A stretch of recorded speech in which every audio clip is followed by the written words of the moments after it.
Satyabama Institute of Science and Technology, Chennai and Sri Perumbudur. இப்போ நீங்களே குறிப்பிட்டீங்க, இப்போ NEET exam அவங்க பண்ண மத்திய அரசு பண்ண அல்லது என்டிஏ பண்ண தவறின் காரணமாக தான் மறுதேர்வு நடக்குது. மறுதேர்வு நடக்கும்போதும் கூட பார்த்தீங்க அப்படின்னா, நீங்கள் நிறையா சமூக வலைத்தளங்களில் பார்க்க முடியும். நிறையா மாணவிகள், பெற்றோர்கள்லாம் போய் சென்டருக்குள்ளேயே போக முடியல. ஒரு 2 நிமிஷம் லேட்டாக போனோன்னா கூட அவங்கள உள்ளே அனுமதிக்கலை. கடந்த முறை தேர்வு எழுதினவங்க இந்த முறை மீண்டும் போய் தேர்வு எழுத முடியாத நிலைமையெல்லாம் நிறைய இடத்துல பார்க்குறோம்.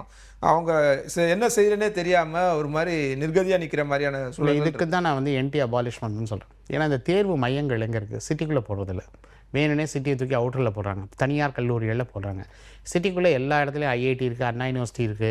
சென்னை எடுத்துட்டிங்கன்னா, மதுரை எடுத்துட்டிங்கன்னா ஏகப்பட்ட மதுரை காமராஜ் பல்கலைக்கழகம் அவுட்டரில் இருக்குது, அமெரிக்கன் காலேஜ் இருக்குது. இந்த மாதிரி நிறைய கல்லூரிகள் அந்த சிட்டி சென்டரில். ஏன்னா வெளியே இருந்து வரக்கூடிய மக்களுக்கு எளிதாக பஸ் எங்கே கிடைக்கும்? உள்ளே வரதுக்கு தான் பஸ் கிடைக்கும்.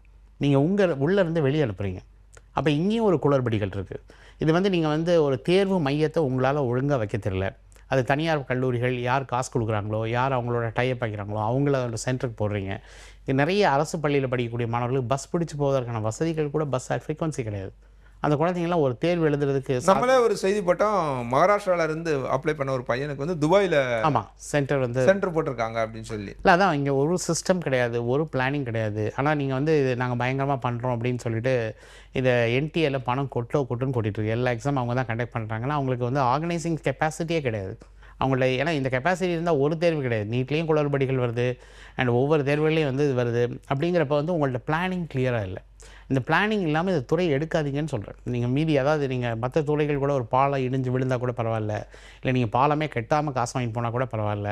இது குழந்தைகளோட எதிர்காலம், நாட்டின் எதிர்காலம். மக்கள் வந்து பேசிக்கலி உங்களை வந்து நம்பி இது வந்து ஒரு இது கிடைக்கும், நமக்கு ஒரு இது கிடைக்கும் அப்படிங்கிற இடத்துல, சொல்யூஷன் கிடைக்குங்கிற இடத்துல நம்ம அவங்கள வந்து நிற்க வச்சு சொல்கிற மாதிரி இது வந்து தோணுது. அதனால் இது வந்து என்னை பொறுத்த வரைக்கும் இது சீரியஸ் அண்ட் சிவியர் ஆக்ஷன்ஸ் நீங்கள் எடுக்கணும். ஏன்னா எல்லாருமே வந்து ஒரு பொசிஷனுக்கு வரதுக்கு முன்னாடி ஒரு உறுதிமொழி எடுத்து தான் வராங்க. சத்திய பிரமாணம் பண்ணுறாங்க, நான் மக்களுக்காக பணியாற்றுவேன், மக்களுக்கு நான் எந்த தவறும் பண்ண மாட்டேன் அப்படின்னு சொல்லிட்டு அந்த சத்தியத்தை அவங்க வந்து வயலேட் பண்ணால் பிரச்சனை இல்லை. ஆனால் ஒரு குழந்தை ஒரு எக்ஸாமினேஷன் சென்டர் நீங்கள் விருப்பப்படாத தூரத்தில் போட்டு ஒரு நிமிஷம் லேட்டாக வந்து அந்த குழந்தை எழுத விட மாட்டேன்னு சொல்கிறது வந்து இது ஏற்புடையதே கிடையாது. இது எந்த ஒரு காலகட்டத்தில், இப்போ நாங்கள்லாம் அண்ணா பல்கலைக்கழகத்தில் நான் படிக்கும்போது எங்கள் ப்ரொஃபஸர்ஸ் எல்லாம் சைக்கிள் கொடுத்து வச்சுருப்பாங்க. பசங்க யாராவது வந்து ஏதாவது வந்தாங்கன்னா ஒரு மெயின் பில்டிங் வந்து தனியாக இருக்கும். அந்த பில்டிங்கில் லேட்டாக வரவங்களை மட்டும் கூட்டிகிட்டு வந்து சைக்கிளில் கூட்டிகிட்டு வந்து உட்கார வைங்கப்பா, எக்ஸாம் எழுத சொல்லுங்கள், எதுவுமே கேட்காதீங்க. அவன் ஒரு அரை மணி நேரம் லேட்டாக வந்தால் 3 மணி நேரம் அந்த டைம் கொடுங்க. அதுக்கப்புறம் முடிச்சதுக்கப்புறம் நீ ஹால் டிக்கெட் என்ன, உன் பேர் என்ன, அதெல்லாம் அப்புறம் கேளுங்க அப்படின்னு. நாங்கள் அந்த காலத்தில் அப்படிலாம் நாங்கள் வந்து எங்கள் ப்ரொஃபஸர்ஸ் அப்படி தான் கைட் பண்ணாங்க. ஏன்னா அந்த காலத்தில் என்ட்ரன்ஸ் எக்ஸாமினேஷன் இருக்கும்போது கேட்லேருந்து நாங்கள் கூட்டிகிட்டு போவோம், சைக்கிளில் தான் கூட்டிகிட்டு போவோம். அம்மா அப்பாலாம் நடந்து வர சொல்லிட்டு நேராக அவனை கூட்டிகிட்டு போய் உட்கார வச்சு எக்ஸாம் எழுதணும். அந்த மாதிரி இருந்த சூழல் இன்றைக்கி வந்து இந்த மாதிரி மாறும் பொழுது மிகுந்த வருத்தத்தை தருகிறது. இது மக்களை பற்றி, அதாவது இனிமேல் வரக்கூடிய சந்ததியினரை நம்ம ரொம்ப பயமுறுத்துகிறோம், அந்த குழந்தைங்களை ரொம்ப டார்ச்சர் பண்ணுறோம். இது வந்து ஒரு எக்ஸாம் அப்படிங்கிறது ஏன் சிட்டிக்குள்ளே இவ்வளோ அக்சஸ் இருக்குது? ஒரு தேர்வு நடத்தும் போது என் சிட்டிக்குள்ளே விட்டு சிட்டியை விட்டு வெளியே போடுறீங்க. இப்போ கோயம்புத்தூர்லாம் பார்த்தீங்கன்னா ஏதோ ஒரு பேசிக்கலி காரில் போய் நிப்பாட்டினா கூட நீங்கள் 1 கிலோமீட்டர் நடந்து போகிற மாதிரி ஒரு சென்டர் போடுறாங்க. அதெல்லாம் மலையடி வாரத்தில் போடுறாங்க. ஏன் உங்களுக்கு சிட்டிக்குள்ளே எந்த பில்டிங்குமே கிடைக்கலையா? இத்தனை கல்லூரிகள் அரசோட நோக்கம் என்னவா இருக்கும்? ஏன் திரும்ப இதில் குளறுபடி வந்துக்கிட்டே இருக்குது? இல்லை, இந்த குளறுபடிகளை யாரும் பேசுறதே இல்லை. இப்போ நீங்கள் எத்தனை பேர் வசதி இருக்கிறவங்க, கார் இருக்கிறவங்க போகலாம், பணம் இருக்கிறவங்க வாங்க, பணம் இல்லாதவங்க படிக்காதீங்கிறாங்க. அந்த இடத்துக்கு பஸ் வசதி கூட கிடையாது, அந்த மாதிரி சென்டர் போடுறாங்க. ஆனால் இதெல்லாம் எல்லா இடத்துலையுமே குளறுபடிகள் இருக்குது. இன்னொன்று வந்து நீங்கள் இந்த பிள்ளைங்க அப்ளிகேஷன் போடுறதுல ஏகப்பட்ட குளறுபடிகள். இப்போ நாங்கள்லாம் நிறைய வந்து ட்ரைபல் சொல்கிறவங்க நாங்கள் அப்ளை பண்ணுறோம். இதுக்கு எதுக்கு லைவ் ஃபோட்டோ கேட்குறீங்க? நீங்கள் ஆதார் ஐடி வச்சுருக்கீங்க, ஒன்று வச்சுருக்கீங்க, என்ன டேம்பரிங் பண்ணாலும் ஏதாவது ஒரு சிஸ்டம் போட்டு நீங்கள் அதை வந்து நீங்கள் ஃபில்டர் பண்ணலாமா? அப்படின்னா நார்த்தில் நிறைய குளறுபடிகள் நடக்குது.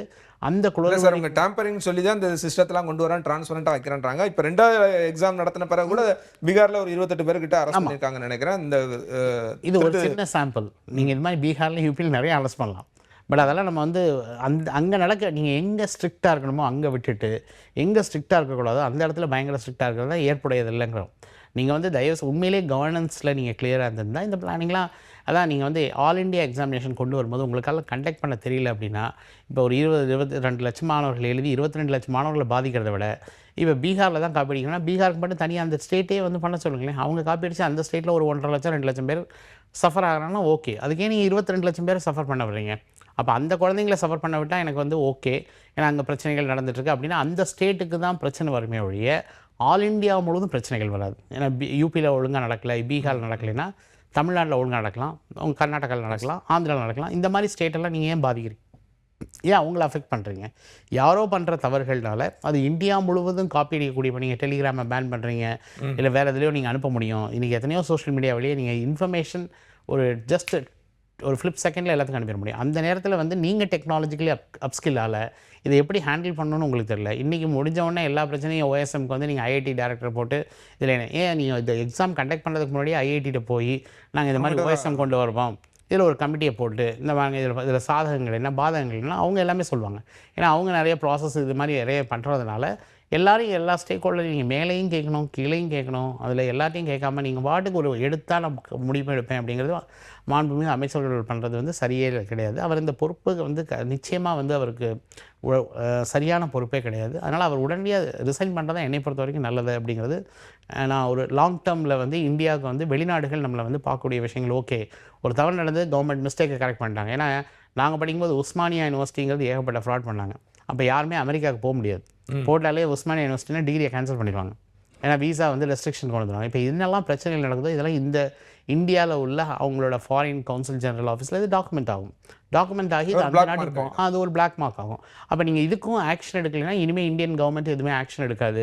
அப்போ இந்தியாவை நம்ம இந்த இதுக்குள்ளே கொண்டு வரக்கூடாது அப்படின்னு இந்தியர்களை வெளியேற்றுங்க அப்படிங்கிற மாதிரி நிறைய வந்து வெளிநாடுகள். ஏன்னா நம்ம அவங்க ஷூலேருந்து பார்க்கணும், நம்ம ஷூலேருந்து பார்க்குறது வேறு. அவங்க ஷூலேருந்து பார்க்கும்போது அவங்க என்னெல்லாம் அவங்க மனதில் என்னெல்லாம் எண்ணங்கள் ஓடுங்கிறது நமக்கு தெரியாது.